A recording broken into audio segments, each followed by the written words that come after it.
All right, we always need more options. In this case, we were talking about presses to handstand, and as you can see, we worked on some stuff with presses to headstand on the floor. We gave you 3 options: tuck up, straddle up, pike up. We put the band on, we learned how to do the press. You notice that maybe my shoulders were a little tight, my hips are a little tight, so I can't fold over like a 9-year-old Chinese gymnast, but I can still work on these progressions. Another thing you can also do is use a wall or a beautiful mat stacked against some weeds like we have here. And what we're gonna do is the same drill we did with the band, but in this case, the band is not assisting us, but what we're gonna use is another point of contact, which we're gonna allow our shoulders and upper back to touch the mat, and that point of contact will give us a little turnover so we can get that press going. So what I'm talking about is the following.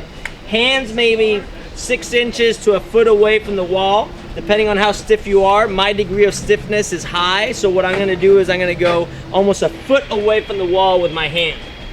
My head is gonna stay as neutral as I possibly can keep it. Legs in a straddle position.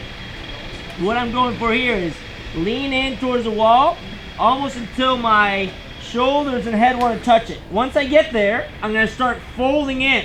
Notice that when I come up into this position, this is not a very practical handstand because this alignment is not very good. But what it's doing, it's giving me options on my press to headstand. If you think about my press to headstand being a bent arm position, what I'm doing here is just straightening out the arms, taking that elbow away, and now giving me an extra point of contact. So now my tripod, instead of being horizontal and flat to the ground, it's actually in an incline. If I want to advance this thing, what I do is I just start moving my hands in. The closer I get my hands into the wall, the more I'm mimicking the actual handstand position at the top. So I'm gonna go 6 inches away. I'm gonna start rolling in. I press myself up. If you look at my position here, I'm still not in a very good position.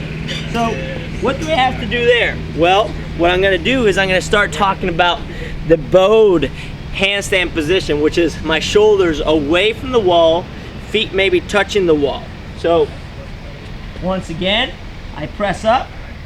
Shoulders are kind of touching, but once I get to the top, here I press my shoulders away. And look where I finish. Head through, full on stacked position.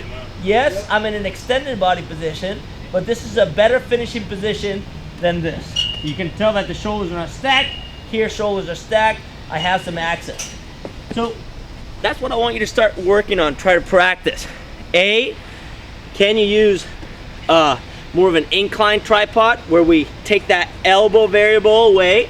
And then B, once you hit the handstand, can you push the shoulders away and finish in a more globally extended body position, which is gonna lead into better handstand push-up, better walking handstand, and then eventually more maturity as you get strong at those end ranges. So try that, see how it works.